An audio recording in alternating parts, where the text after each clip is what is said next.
Vencendo os cativeiros, nossa palavra desta manhã, para as células. Eu sonhei com essa mensagem uma noite inteira. Você acredita nisso? Eu preparei esse sermão e aí eu dei uma lida nele à tarde, fui dormir e eu fiquei pregando o sermão a noite toda. Eu acordava, dormia, voltava a pregar o sermão, numa síntese melhor, e eu falei assim, deve ser Deus que está falando comigo, para eu vencer também os cativeiros.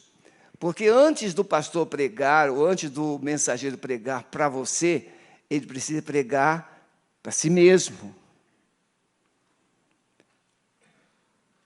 Talvez a gente pense que cativeiro é uma coisa, porque é um nome assim meio pejorativo, é uma coisa para pessoas não crentes ou não membros da igreja. Engano, já é um cativeiro esse pensamento. Porque cativeiro é tudo aquilo que controla você. Cativeiro é tudo aquilo que mantém você fora do propósito ou dos propósitos de Deus. Por exemplo, um engano é um cativeiro. Tem gente enganada, acreditou em algo que não é verdade e vive como se fosse. Tem cativeiro que é a pessoa não acreditar que é amada. É mentira. Você pode não ter sido amada ou amado por alguém, mas existe uma multidão que te ama. Mas o diabo colocou na sua mente que aquela pessoa não te ama e por isso você nivelou todas as outras a esse comportamento ou a essa experiência que você teve. Isso é um cativeiro. Cativeiro é você nascer com um pensamento, um sentimento de rejeição e achar que o mundo todo te odeia. Na verdade, nem aquele que te rejeitou te odeia. Ela não conseguiu expressar amor. Né, doutora? Estou certo, não? Vai me ajudando, anota aí depois. Eu gosto. Por quê?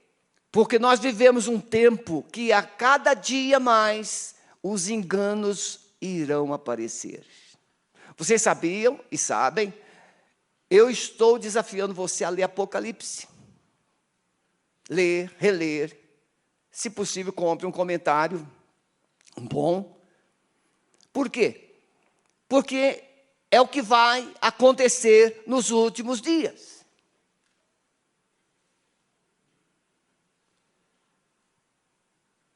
A mentira, o engano, a religiosidade disfarçada. A Bíblia diz, Paulo escreve em 2 Coríntios 11, que Satanás se transfigura em anjo de luz. E não é de se admirar que os seus mensageiros, ou seja, os seus demônios, se transfigurem como mensageiros do bem.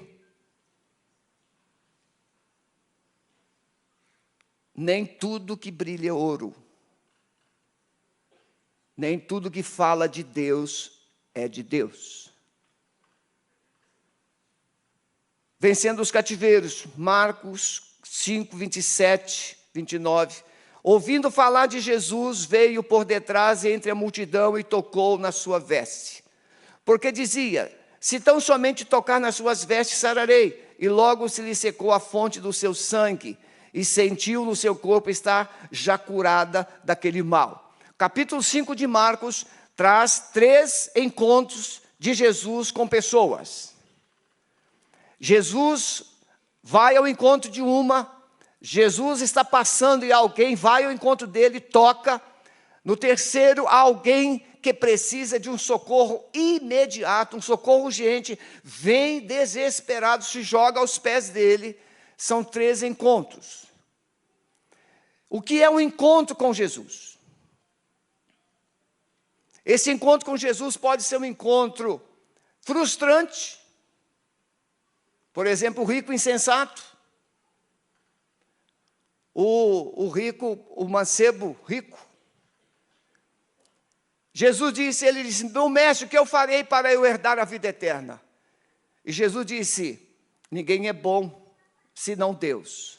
Jesus começa já baixando a bola, porque, muito cuidado, irmãos, pastor, o senhor é o máximo. É melhor você falar assim, para trás, só no coração, claro, para trás de mim, Satanás. Por quê? Todo elogio exacerbado é perigoso. É claro que você não vai verbalizar isso. E nem dizer isso para a pessoa. Pode me elogiar, irmão, sem problema, não vou dizer isso para você. Eu só estou mostrando que você tem que dizer para você. Porque tem gente que vive de elogio, e isso é maligno. Nós vivemos de propósito, não de elogio. Eu preciso vigiar os meus ouvidos, principalmente os ouvidos emocionais. O primeiro, Jesus sai, atravessa o mar da Galileia, há uma tempestade, vocês conhecem bem o texto, Marcos 4. Jesus acalma a tempestade, faz o vento cessar e chega do outro lado, numa aldeia, numa cidade chamada Gadara. E ele vai chegando e ele passa por um cemitério. E nesse cemitério morava um rapaz chamado, rotulado como gadareno, um endemoniado, que nele habitava no mínimo 2.000 demônios. Mas pastor, como é que pode caber 2.000 demônios dentro de um corpo? Você não tem noção, espírito não ocupa espaço, espírito faz confusão, é muita confusão, mais de 2.000 confusões. E o maravilhoso é que Jesus chega, aquele endemoniado está vivendo em um lugar de morte, ele está vivendo em um lugar onde não há esperança, aquele endemoniado está vivendo, aquele rapaz está vivendo em um lugar onde a esperança já foi. Muitas pessoas vão ao cemitério para chorar, para lembrar, algumas para lamentar, porque não fizeram o que deveriam ter feito para aquela pessoa que está sepultada ali, ou para aquele corpo da pessoa que está sepultada ali. Mas Jesus chega e aquele rapaz morava. Como pode alguém morar em um cemitério? Não podemos assim entender com clareza, com entendimento normal, como que alguém pode morar em um cemitério. Mas nós conhecemos pessoas que dormem lá no cemitério, moradores, mendigos, de morador de rua, que vão para lá, e por incrível que pareça, é o lugar mais seguro da cidade.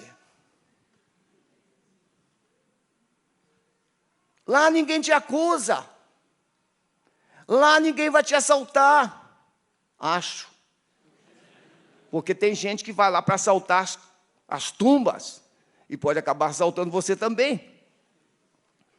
Mas é um lugar seguro, mas é um lugar sem esperança, sem alegria, sem sonhos. Todos os sonhos estão sepultados. Aquele rapaz escolheu morar no cemitério, porque tudo que ele acreditava havia morrido, tudo que ele sonhava havia morrido, tudo que ele havia pensado para a vida dele havia morrido. Então ele foi morar onde os seus sonhos deveriam estar, no túmulo. E aquele rapaz era bravo. O texto diz que as pessoas o pegavam, o amarravam com correntes, cadeias, e ele esmigalhava as correntes e as cadeias. Você pode pensar nisso. Lidar com pessoas desse tipo, você não vai explicar a força que elas têm, a não ser pela autoridade da palavra. O texto diz que aquele rapaz aterrorizava toda a cidade. Ninguém passava por ali. Na linguagem mais mística, um lugar assombrado. Ninguém passava. E ele morava e vivia nu. gritando dia e noite. Não havia esperança para ele. Não havia expectativa de mudança. A família, por certo, chorava de dor e chorava de vergonha. De dor porque não tinha como mudar o quadro.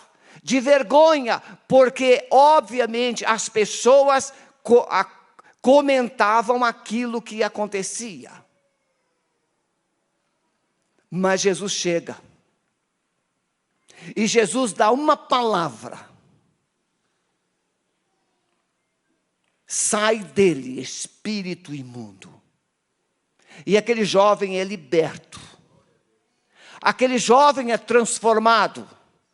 Aquele jovem agora é vestido. Aquele jovem que era um terror, que vivia gritando, amaldiçoando, agredindo. Agora aquele jovem está sentado, conversando com Deus, porque Jesus é Deus. Aquele jovem não conversava com ninguém, mas agora aquele jovem está conversando com Deus. E Deus encarnado, Jesus, estava dizendo para aquele jovem que os seus sonhos estavam sendo resgatados, que o seu futuro estava sendo restaurado, que os seus pensamentos estavam sendo alinhados. Que aquele espírito de morte estava sendo arrancado dele, para nunca mais voltar. E o jovem ficou tão encantado com Jesus, que disse: Senhor, eu quero te seguir. Eu quero ir com o Senhor para o outro lado. Mas Jesus diz assim: não, retorne para os seus e diga-lhes das maravilhas que Deus te fez. Aquele jovem venceu o cativeiro. Quando um cativeiro é vencido, você volta, você retorna para o lugar onde Deus te colocou. O lugar mais precioso que existe na terra se chama lar, se chama família. Esse é o lugar mais precioso da terra, porque é na família que uma criança nasce, e ali ela recebe proteção, amor, carinho, direção, sonhos são forjados, é na família. E Satanás tirou aquele jovem da família, o motivo nós não sabemos. Mas ele arrancou aquele jovem da família, um lugar de sonhos, um lugar de vida, um lugar de propósitos. E Satanás tirou aquele jovem dali e o levou para um lugar de morte. Quero dizer uma coisa para você: Satanás não tem nada que preste para a sua vida. Ele é mentiroso, ele é enganador. Mas Jesus Cristo, diz João, na primeira epístola, capítulo 3, verso 8, para isso se manifestou o Filho de Deus, o Filho do homem, para tirar os pecados e destruir as obras do diabo. Então, quando o cativeiro é vencido, você sai de um lugar de morte, cemitério, e você retorna para um lugar de vida, família, um lar. Mas agora você não retorna só para um lugar de vida, você retorna com uma experiência, com uma mensagem, com uma palavra, com uma autoridade para viver os propósitos de Deus na sua vida. Tente imaginar as pessoas que paravam agora para conversar com aquele jovem, dizendo: o que é que aconteceu? Você estava daquele jeito, você era um monstro, você apavorava a cidade, o que aconteceu? E ele simplesmente dizia calmamente: Jesus foi lá e me libertou. Jesus foi lá e me libertou. Mas como? Ele disse: eu não sei, mas uma coisa eu sei, é que eu era um endemoniado, eu era um morador do cemitério, e agora eu estou de volta para casa. Irmãos, não existe um milagre maior que esse, de tirar um marido que saiu trazendo de volta para casa, de tirar uma mulher que saiu, trazê-la de volta para casa, de tirar um filho que saiu, botá-lo de volta para casa, onde é o lugar deles. Será que Deus precisa tirar você de onde você está? Pense. Será que Deus nesta manhã quer tirar você do lugar errado que você está? Vivendo da maneira, da forma errada? O segundo encontro é uma mulher. Tudo isso no sonho, irmãos. Viu, varão? Tem que sonhar. Né, neguinha? A gente prepara o sermão, coloca no altar, no forno, e o Espírito Santo vai fazendo a gente sonhar com ele. A gente prega assim, melhor, acho. E aí Jesus retorna, está caminhando. E tinha uma mulher. Essa mulher do fluxo. Tão conhecida, não é verdade? Tão conhecida. Mas conhecida como? Sabemos aqui que fluxo impossibilita muitos sonhos na vida de mulheres, não é verdade? Fluxo é sinal de impossibilidades. Fluxo significa a vida está sendo perdida paulatinamente. Aquela mulher usou tudo que tinha, 12 anos. E ela estava pior. O sangue não parava. O cativeiro daquela mulher era terrível. Mas, um dia, ela ouve alguém dizer: Jesus. Jesus pode mudar a sua história. Jesus. Porque o texto diz assim: tendo ouvido falar. A fé vem pelo ouvir. Então vamos parar aqui um minutinho. Cativeiros são construídos pelo que você ouve. Cativeiros são formados, edificados por aquilo que você ouve. Desde a infância. Você ouve que você é feio, ou que você é feia, que você é gordo, que você é gorda, que você é burro, ou que você é burra. Enfim, você ouve coisas que vão te achatando, que vão te amassando, que você não vai conseguir, que você não vai conquistar, que você não presta para nada, que você nunca vai chegar, e você vai ouvindo, e você vai acabando, a sua vida vai se esvaindo, e você fica assim. Porque você passou a vida inteira ouvindo as pessoas erradas. Irmãos queridos, ouvir pessoas erradas. Você já parou 5 minutos para conversar com uma pessoa que só fala dos problemas da nação? Quem tem essa experiência aí? Pode levantar a mão. Quando você para e somente ouve tudo de errado.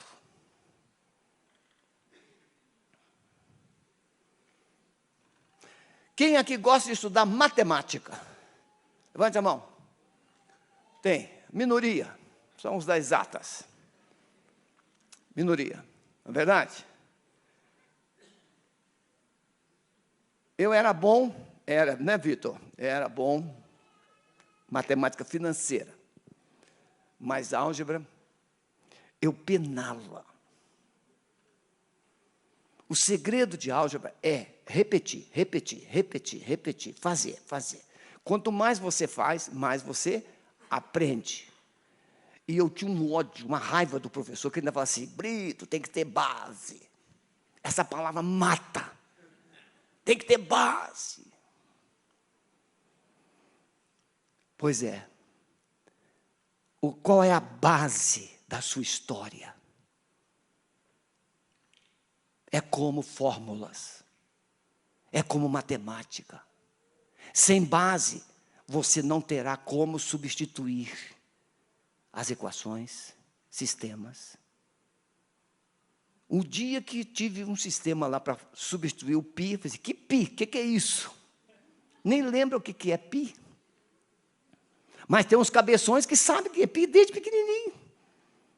São os das exatas. Né, Vitor? São das exatas. Da mesma forma, você ouviu tudo que você não podia, não deveria ter ouvido, mas ouviu e formou uma base na sua alma de quem você não é. E quando você se depara, tal qual na matemática, com uma equação, você não tem a base positiva, você só tem a negativa. Não vou conseguir, não vou conseguir, não vou conseguir.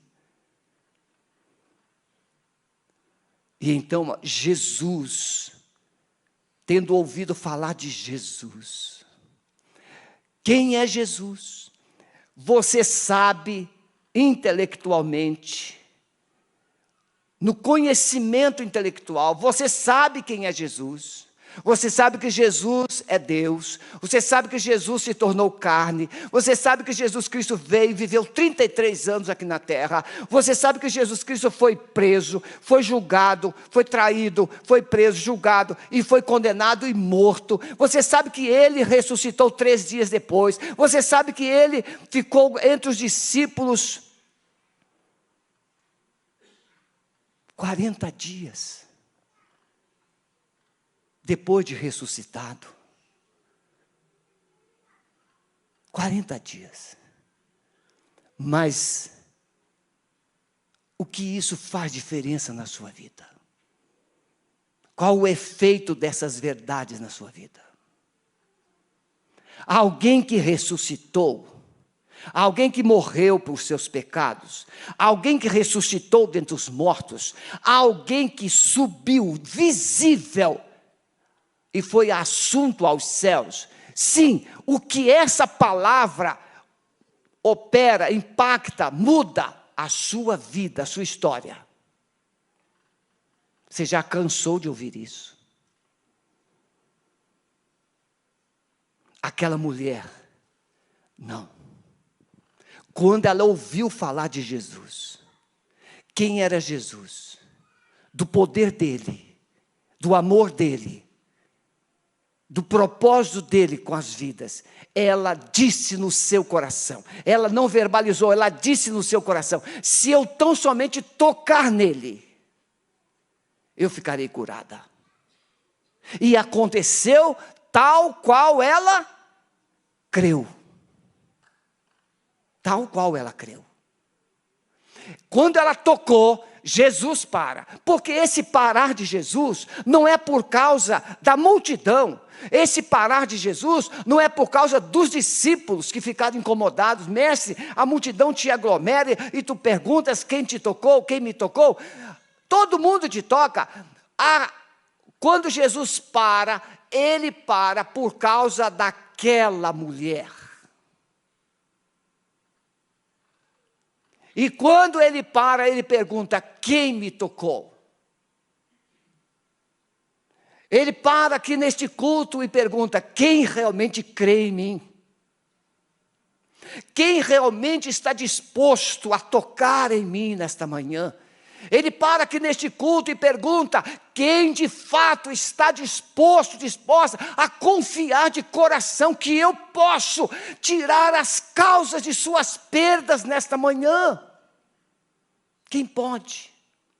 Aquela mulher anônima, aquela mulher escondida, aquela mulher veio rastejando, aquela mulher que ninguém conhecia senão pelo seu problema, aquela mulher veio e ela tocou e Jesus parou, os céus pararam, os anjos pararam, a eternidade parou, o Deus Todo-Poderoso parou e perguntou, quem me tocou?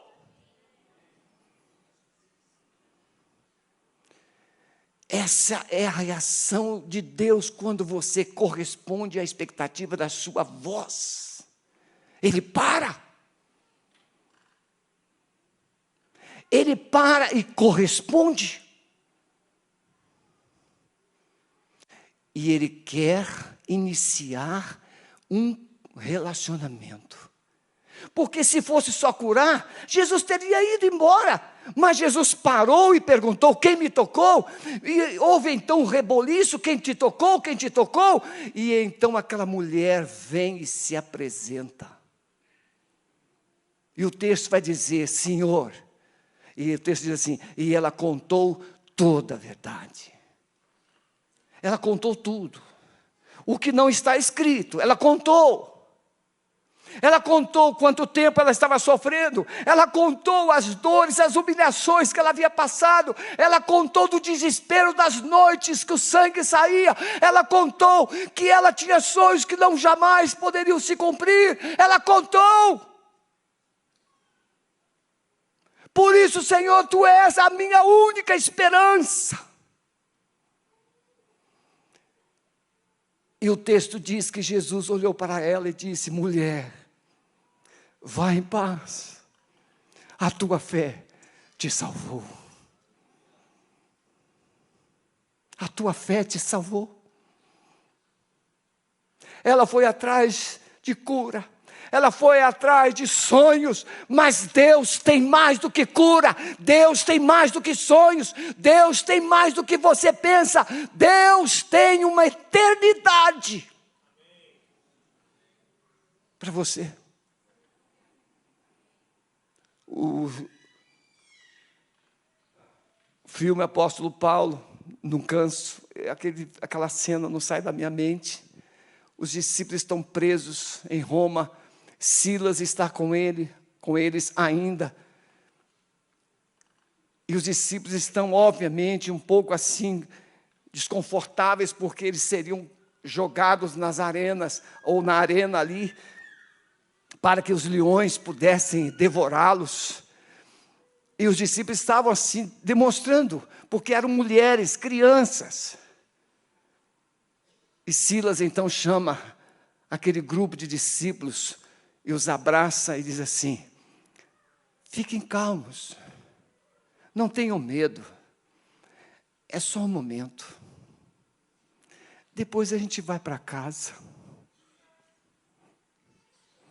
A morte é só um momento, depois a gente vai para casa. A igreja precisa redescobrir essa verdade. Nosso fim não é no túmulo. Nós temos um alvo, nós temos um destino, que é morar com o nosso Pai Celestial, adorar, servir, honrar, e estar com Ele para sempre, sem fluxo de sangue, sem cemitério, um novo corpo, vestes brancas, celebrando ao Senhor. Igreja, precisamos resgatar esse sonho da fé. Não existe partido político para nos dar um futuro melhor. Existe um Jesus que já garantiu um futuro melhor.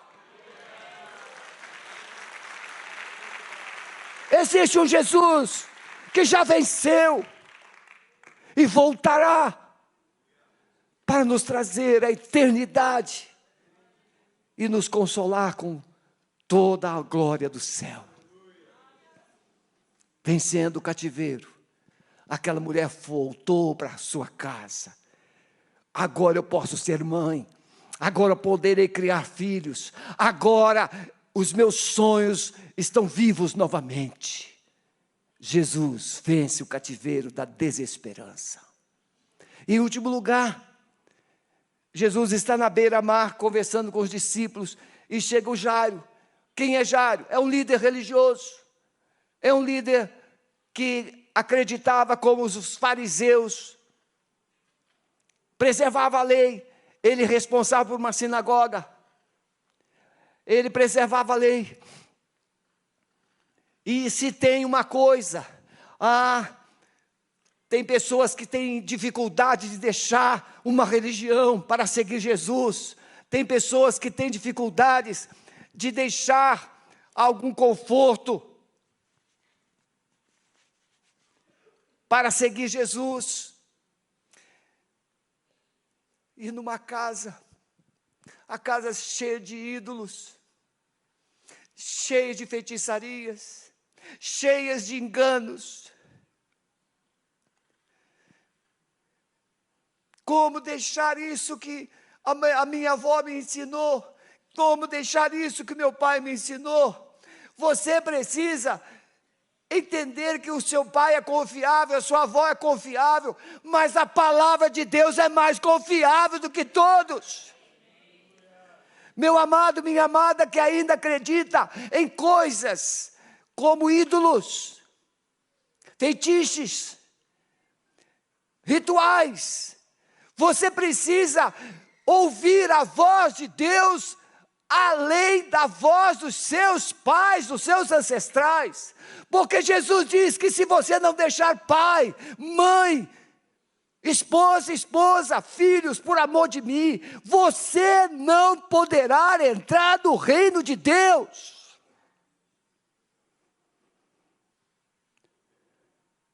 É muito difícil. Mas o Jairo, ele não era só alguém que tinha coisas, ele era alguém que liderava uma sinagoga. Mas ele tem uma filha em casa de 12 anos. E você sabe que 12 anos é a idade da menina se tornar mulher. E aquela menina está doente. E quando ele está falando com Jesus, alguém chega e diz: sua filha morreu, não importunes mais o mestre.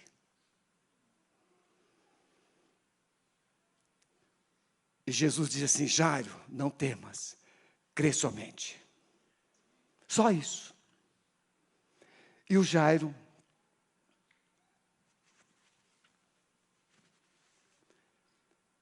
ficou em silêncio. Então vamos lá.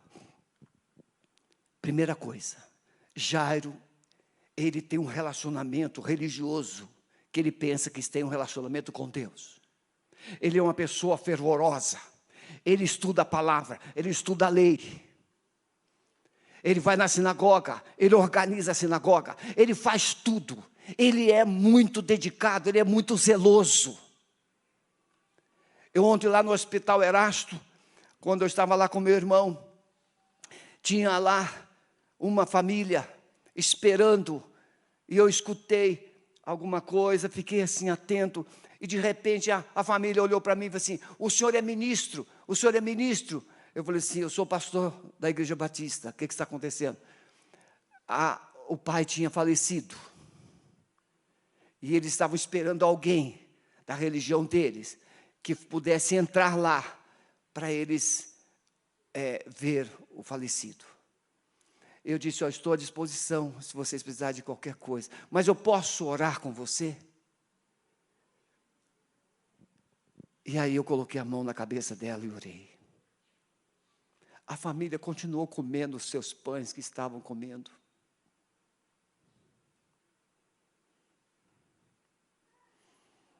E quando eu terminei a minha oração, ela estava ansiosa para que eu saísse o mais rápido de perto dela. Por quê, irmãos? Por causa da barreira chamada religião. Eu não era o ministro que ela esperava, mas eu tinha a mensagem que ela precisava. E ela rejeitou a mensagem, porque o ministro não era o ministro que ela esperava. Não sei se o ministro que ela esperava chegou, mas a mensagem que ela precisava chegou.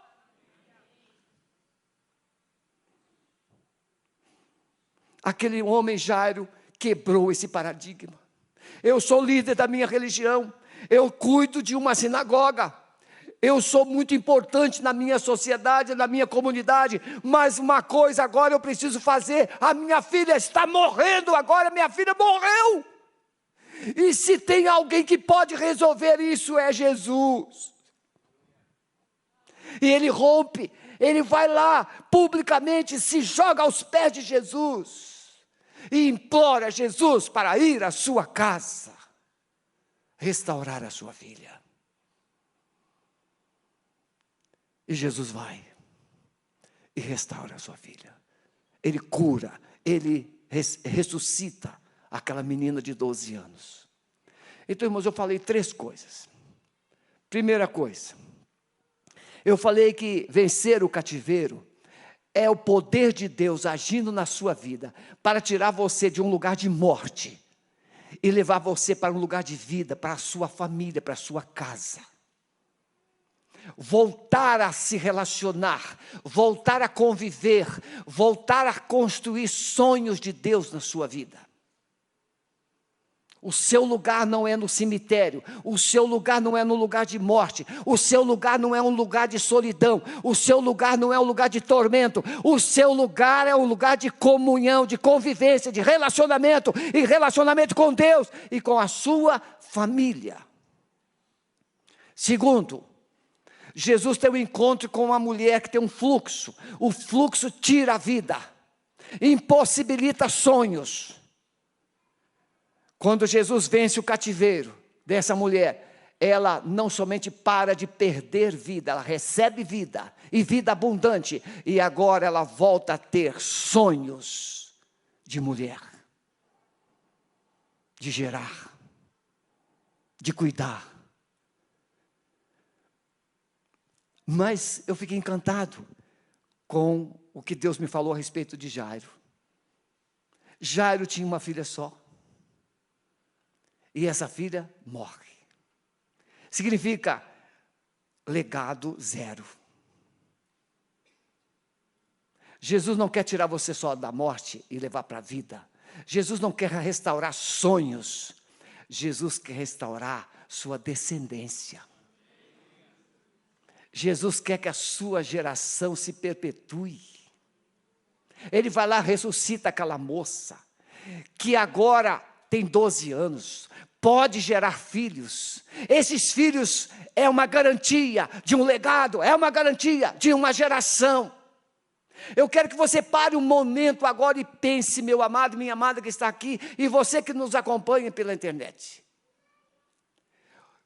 O que Deus está fazendo na sua vida, tira você de um lugar de morte?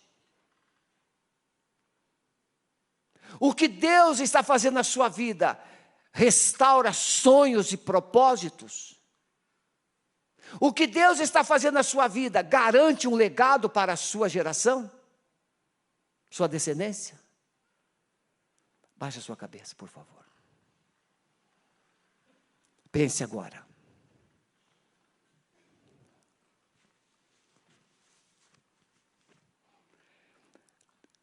Quem sabe você precisa de um encontro urgente com Jesus.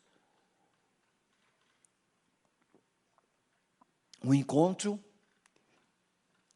onde você precisa sair de um lugar triste, cruel, para um lugar de vida.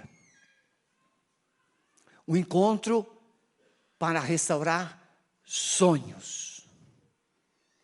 E um encontro para restaurar sua descendência. O Espírito de Deus está aqui e Ele está te falando. Se o Espírito de Deus está te falando, é hora de você se levantar e vir correndo aqui para esse altar, porque Jesus está aqui para ter um encontro com você. E Ele quer restaurar sua história, sua vida, seu legado, seus sonhos. Pode vir em nome de Jesus. Vamos ficar todos em pé.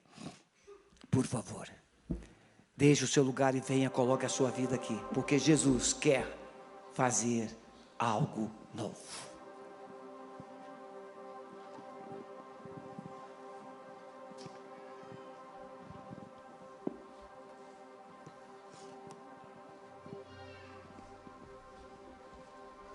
Vamos adorar o Senhor.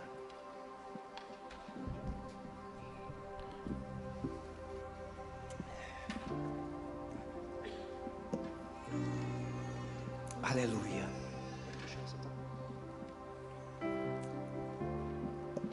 Os pastores quiserem vir, pode estar aqui com eles, orando. Quero viver perto de ti, sei que és real e vives em mim. Quero ouvir anjos cantarem em uma só voz. Aleluia, Santo, Santo, poderoso, grande eu sou, que é digno, não há outro. Poderoso, o grande eu sou,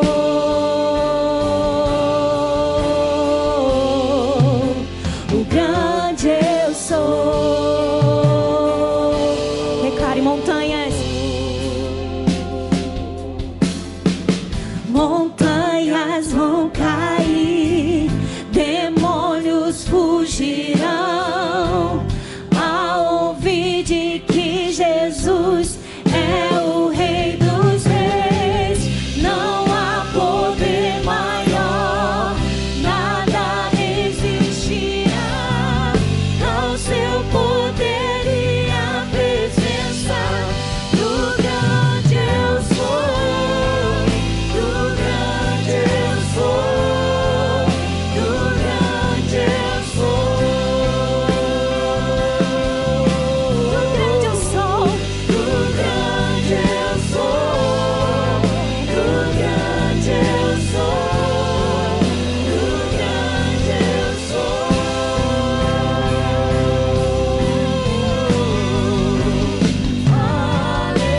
Aleluia, Santo, Santo, poderoso, grande eu sou, que é digno, não há outro. Poderoso, o grande eu sou. Aleluia, aleluia, Santo, Santo, poderoso, o grande eu sou, que é digno, não há outro. O Espírito Santo está chamando você. Você que ainda está debaixo de um cativeiro. Você que está em casa, você pode escrever no chat: eu quero sair do meu cativeiro. Clame por Jesus. Clame por Jesus. Mas se há mais alguém aqui nesta manhã que precisa sair de um cativeiro, venha rapidamente. Nós queremos orar por você também. Venha em nome de Jesus. Não se constranja. Constrangimento é viver no cativeiro. É sonho de Deus viver longe do cativeiro. Amado Espírito Santo, nós temos aqui corações que estão saindo do cativeiro. Cativeiros estão sendo quebrados, estão sendo vencidos, estão sendo destruídos, estão sendo rompidos nesta manhã. Nós abençoamos essas vidas preciosas em nome de Jesus. A igreja permanece em pé. Daniele, onde está Daniele? Daniele, vem cá, Daniele. Pode trazer a sua amiga. Eu preciso de 2 minutinhos. Vocês vão ficar em pé para não ficarem assim querendo ir embora. Eu vou falar para você o que é vencer o cativeiro. Pode vir aqui, filhinha. A Daniele dependia de medicamentos psiquiátricos. E chegou um tempo, e chegou um nível de ela não mais controlar os medicamentos. Já tinha sido internada em clínicas psiquiátricas. E agora ela estava tomando 10 comprimidos e não fazia efeito. 25 comprimidos por dia, não fazia mais efeito. E então ela tomou uma decisão. Qual foi, Daniela, a decisão que você tomou? Eu estava uma noite desesperada. Nós não aguentávamos mais aquela opressão, aquela aflição. Como diz em Eclesiastes 7, a opressão faz até o sábio enlouquecer. Eu estava num momento de muita tortura. E eu chorei ao Senhor. Faz 30 anos que eu conheço o Senhor, mas faz 17 anos que eu estava naquele cativeiro. Começou com uma medicação simples. Fui diagnosticada com ansiedade severa e com crises de insônia. E me receitaram remédios que não eram benzodiazepínicos e que a taxa de vício era muito baixa, segundo eles. Mas não foi o que aconteceu. De repente, um remédio só já não fazia mais efeito com o tempo. Aí aumentaram para 2, para 3, para 4. E no final eu estava tomando 25 remédios para conseguir dormir de 4 a 6 horas por dia. Eram mais de 700 cápsulas por mês.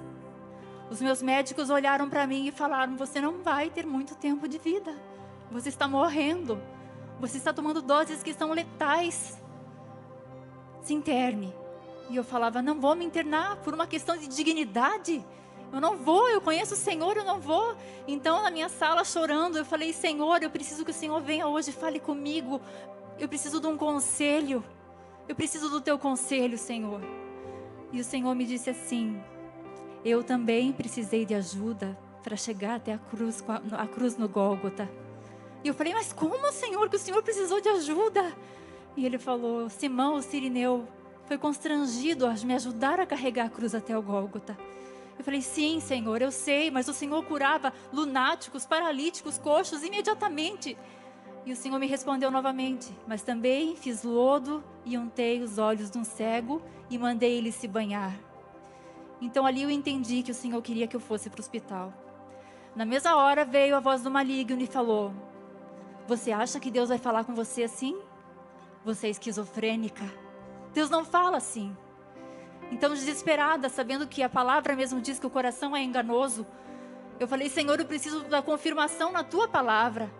Eu agarrei aquela Bíblia chorando no chão.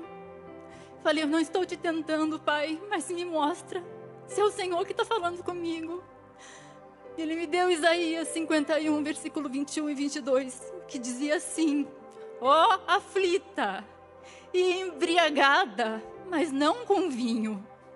E no versículo 22 ele falava: eu tirarei da tua mão o cálice do atordoamento e você nunca mais dele beberá. Eu fui para o hospital. No primeiro dia eu só chorei. Não me deixavam eu entrar com a minha Bíblia. Fizeram uma revista muito severa em mim. Mandaram eu tirar minha aliança. E eu chorei, porque tinha saudades do meu marido. E ali, quando eu fui entrar com a Bíblia, ela falou: não, a Bíblia não pode entrar aqui. Eu falei: mas por que não? Por que não? É uma regra do hospital, a Bíblia não entra aqui. Então, o Senhor usou meu conhecimento em direito, eu sou advogada. E eu falei: o Estado brasileiro é um Estado laico. Intolerância religiosa é crime. Eu quero entrar com a minha Bíblia. Então ela se assustou e falou: você pode entrar, entre com a Bíblia. E eu entrei naquele lugar onde tinham 35 mulheres internadas. Ivete era uma delas. E ali na primeira noite eu só chorei. No segundo dia, ao amanhecer, eu vi uma mulher chegando toda amarrada, enfaixada numa cama. E eu fiquei olhando para ela. Falei: Senhor, eu não quero terminar os meus dias assim.